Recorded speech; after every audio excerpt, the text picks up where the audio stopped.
মন্দির যাচ্ছে পুজো দেখতে? দূর বোকামি, ওরা তো বরযাত্রী, বর নিয়ে শোভাযাত্রা করে বউ আনতে যাচ্ছে। আমিও বউ হও মা, আজই আমাকে বর এনে দাও। আজই? ওরে বোকামি, আগে তুই বড় হ।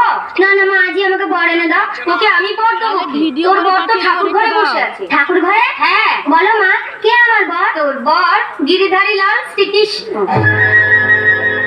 গিরিধারী লাল শ্রীকৃষ্ণ আমার বর? হ্যাঁ। ওই বর নেবো না মা, ওই বর নেবো না। ওই বরের পাশে বউ আছে। ও কার বউ মামনি? জানো বাবা, আমার বিয়ে হয়ে গেছে, কৃষ্ণ আমার বর। এ তুমি কি করেছো কমলা? মা হয়ে মেয়েকে তুমি দেবতার পায়ে নিবেদন করলে? হ্যাঁ মা, কি করবে? তুমি আমাকে বর এনে দাও বাবা। শোন শোন শোন, ওরে মীরা শোন, ওরে কৃষ্ণ যে পাথরের ঠাকুর, সে যে পাষাণ। লোকে বলে কৃষ্ণ পাষাণ, সারা দিতে জানে না।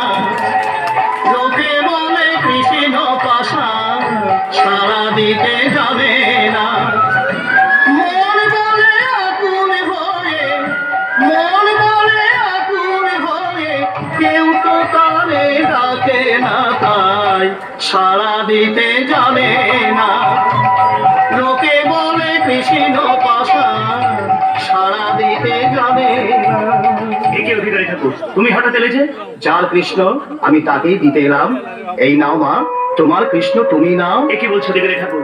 এই কৃষ্ণমূর্তি যে তোমার সাও? এতদিন ছিল মহারাজ, কিন্তু কাল রাত্রে প্রভু আমাকে আদেশ করেছেন যার কৃষ্ণ তুমি তাকেই দিয়েছো, তাই যার কৃষ্ণ আমি তাকেই দিতে এলাম। আর আজ শুধু দেখে গেলাম, দেখো কৃষ্ণ